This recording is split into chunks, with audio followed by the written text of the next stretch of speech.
mau Bedah buku, betul banget. Kita bakal share insight dari buku-buku yang udah kita baca ya. Luar biasa ya teman-teman. Pasti kemarin udah kepoin semua episode dari Atomic Habit. Kali ini kita bakal ngebedah buku judul You Do You. You Do You. Siapa sih di sini yang nggak tahu buku You Do You, guys? Bestseller banget. Bestseller banget parah. Itu anak muda kayak wajib banget gitu ya untuk tahu apa sih dirinya. Ibaratnya harus tahu value akan diri. Terus kalau semakin kita kenal, mengetahui diri kita, maka kita akan tahu apa yang harus kita lakukan. Iya. Setuju nggak? Betul. Jadi you do you, you know you. Jadi you know you dulu. Oh, you. Bakis tahu akan dirinya Bakis. Terus Bakis setelah ini harus ngapain gitu loh. Oh. Kira-kira gitu ya. Jadi mengenal diri. Nah, betul. Nah, kali ini teman-teman mau bawa di bab berapa nih? Judulnya apa?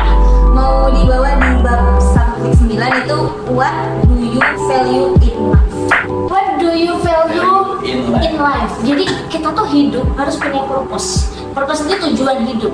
Tapi untuk menuju tujuan ada prinsip-prinsip dasar atau value itu nilai. Kira-kira nilai apa sih yang teman-teman pegang sampai sejauh ini? Sampai ibaratnya nih, kok iya ya, ini udah sejauh ini nggak nyerah. Apa ya yang membuat kita nggak nyerah? Lebih ke motivasi hidup. Terus apa sih yang membuat Mas Bagis tuh bisa sampai di titik ini tuh Mas Bagis pegang apa gitu? Nah, mungkin boleh ya sharing dari aku dulu nih, ngebuka soal value diri. Percaya nggak teman-teman kalau kita akan lebih dihargai ketika kita punya value? Percaya? Iya. Percaya ya. Ibaratnya kita tuh orang nggak cuma orang-orangan doang. Ya, betul. Ada nilainya gitu. Yang nilai itu dapat dipertimbangkan oleh orang lain. Ya sebenarnya gini deh, Mas Bagis badan apply kerjaan. Apa yang membuat teman-teman ternyata ACC gitu dan approve dari HR, otomatis teman-teman ada sesuatu hal dong yang itu mengalahkan yang lainnya gitu ya.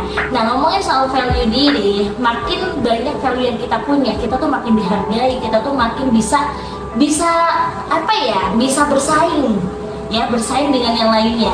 Tapi ngomongin tentang buahin ya, ibaratnya gini, kita hidup sejauh ini kan udah tanahnya 20-an ya, 20, 25 ya, kepala menuju 2020, nah pertengahan 30 lah ya. Teman-teman, yang membuat saya itu tetap bertahan sampai sekarang dengan kegiatan yang bisa dibilang ya hektik iya, tapi tetap enjoy adalah jadilah selayaknya mata air. Gini ya, teman-teman, mata air tuh jernih. Gini, ibaratnya kalau mata airnya itu jernih, maka lingkungannya juga jernih. Oh, Ya nggak? wadah. Tapi kalau mata airnya butek, Ya, lingkungannya semua buta. nah, Terus ini juga susah. Nah, jadi saya ingin menjadi mata air yang jernih itu bisa menebarkan kebermanfaat untuk orang lain. Jadi ibaratnya kita tuh gak cuma bermanfaat untuk diri sendiri loh, Tapi untuk orang lain. Nah, ngomongin soal value apa nih kira-kira kalau value yang terus dipegang sama Mbak Dewi sampai saat ini? Kalau dari aku pribadi, mungkin kalau orang-orang, kalau pengusaha kan lihat value itu dari uang gitu ya. Oke, money oriented Kebanyakan. Tapi mungkin kalau di dalam diri aku sendiri tuh yang minim aja itu adalah kejujuran, itu value. Oke, jujur itu poin penting, wajib gitu. Wajib banget, jujur sama tanggung jawab sih. Itu terus dipegang. Apalagi di dunia pekerjaan sekarang kan persaingannya sangat-sangat ketat, jadi itu harus dipegang terus. Benar. Plus jujur itu mendasari jadi trust. Ya, Mas Bagis akan lebih percaya dengan orang yang jujur, daripada orang yang bohong. Iya, benar. Apalagi walaupun nih orang yang sering bohong dia pernah di titik jujur. Tapi kita karena udah apa ya? Gini deh, Mas Bagis punya teman, dia 5 kali bohongin Mas Bagis. Tiba-tiba dia sekarang benar-benar butuh dan minta bantuan gitu. Dia jujur nih, Mas Bagis kira-kira bakal bantu nggak? Karena udah, tapi karena udah berbohongin. Oh, enggak. Iya, karena trauma ya dipertimbangkan. Nah, jadi jujur, tanggung jawab itu keren banget dan itu harus dibawa terus teman-teman, karena kita kalau mau dipercaya orang ya harus jujur, gitu ya. Kalau dari Mas Bagis? Kalau dari saya tuh satu profesional, terus tanggung jawab pada diri sendiri, terus tidak pernah membohongi orang atau mengecewakan. Oke. Nah, kita harus punya bisa memberikan kepercayaan kepada orang lain juga. Oke. Tadi ngomongnya soal keseimbangan, proporsional. Kira-kira pernah nggak Mas Bagis berada di titik yang nggak proporsional? Nggak ada di titik yang nggak pernah. Ini kan tadi value yang pegang pokoknya harus balance gitu kan. Nah, pernah nggak di titik nggak balance? Waktu di titik nggak balance itu pernah. Pengalaman waktu saya di organisasi lah. Oke, gimana tuh? Itu ketika sedang melakukan rapat untuk acara kegiatan, namun ketika itu saya tidak hadir karena tidak, dalam arti tidak balance lah ya kan, bisa bilang tidak profesional. Iya, tidak profesional di situ. Iya. Tapi alasan Mas Bagis pasti kayak diketuk atau ada satu titik yang membuat sadar, oh nggak boleh nih, nggak boleh kayak gini ya nggak sih? Betul. Jadi menimbulkan kesadaran tadi ya. Dari hati juga kan mengetuk. Ketika kita sudah tidak profesional, terus kita seakan-akan, ngapain sih kita harus ketika ada rapat kita nggak baru pertama kali nih nggak hadir kan? Mungkin kan karena dari orang kan terkadang satu rasa males atau ada keperluan lain.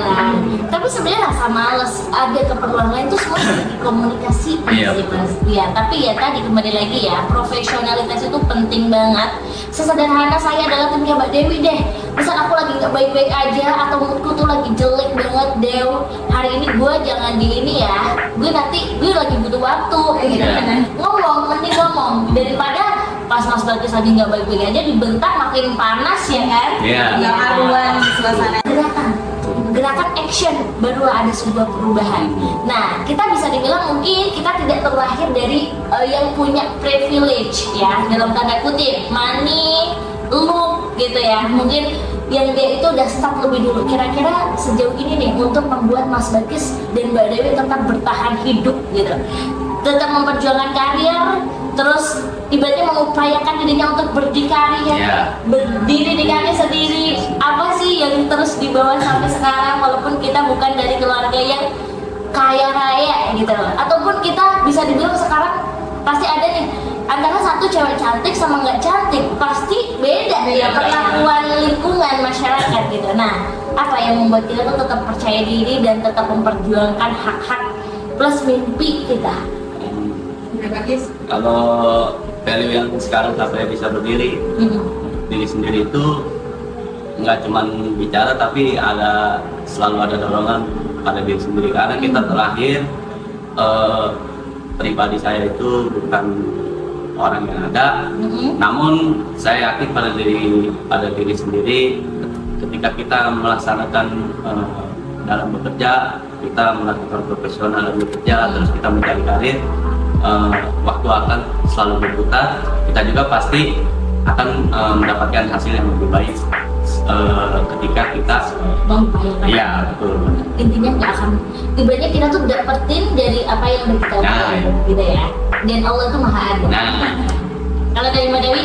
Kalau dari aku, pertama itu pasti kita harus punya motivasi diri sendiri. Jadi biar kita tuh, kenapa sih kita harus di titik ini? Yang kedua sih support pasti dari diri sendiri dan pasti terutama keluarga dan lingkungan. Kalau poin yang bisa kita ambil nih dari salah satu bab video ini apa Mbak Dewi? Poinnya, kalau di bab ini yang di judul Waduh Volume Life, jadi dia menceritakan kayak value itu bukan tentang uang.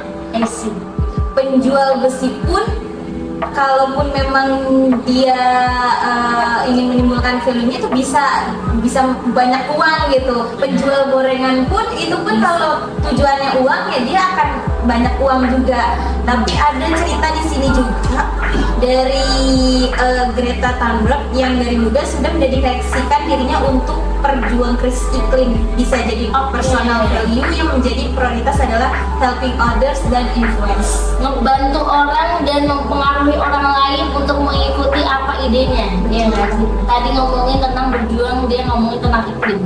Nah, salah satunya teman-teman ini nggak lagi, ibaratnya sekarang lagi familiar banget ada yang namanya Pandawa Group. Pernah dengar? Pandawa Group gerakan anak muda yang dia itu ngajakin seluruh masyarakat Indonesia untuk peduli akan lingkungan, terlebih untuk membersihkan pantai. Ya, pantai pertama ada di Pandeglang, itu terburuk se-Indonesia, dan kedua ada di Lampung. Iya, betul. Gerakan anak muda itu, kenapa? Makanya sangat kuat kok anak muda, justru kita yang punya kekuatan besar itu Mbak Dewi. Ibaratnya mereka kan yang dikejar apa? Bukan uang, bukan. tapi keselamatan Indonesia.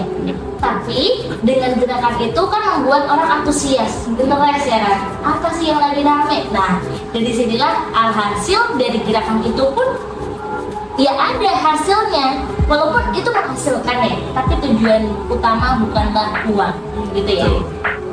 Nah, mungkin itu aja sih teman-teman. Jadi poinnya baik Mbak Dewi, Mbak Kis, ada orang yang kerja itu ternyata tujuannya bukan uang, tapi kebahagiaan, kenyamanan, cari lingkungan. Nah, itu setiap orang tuh beda-beda. Iya. Makanya nih, ketika Mas Bakis, Dewi nemuin temannya, oh dia tuh yang penting dia ternyata orangnya visual, oh dia orangnya money oriented. Kalau dia money berarti challenge dia untuk dapetin bonus yang gede, Iya. paham nggak?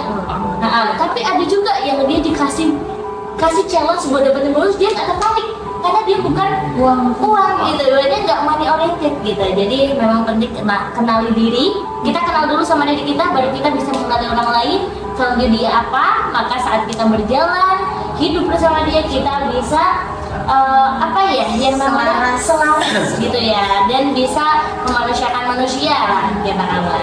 Nah, semoga dari bab 1.9 ya dari buku Yuduyu ini bisa memberikan pencerahan ke teman-teman untuk lebih aware atas value-nya, dan pastikan value itu kan udah melekat ya dalam diri ya.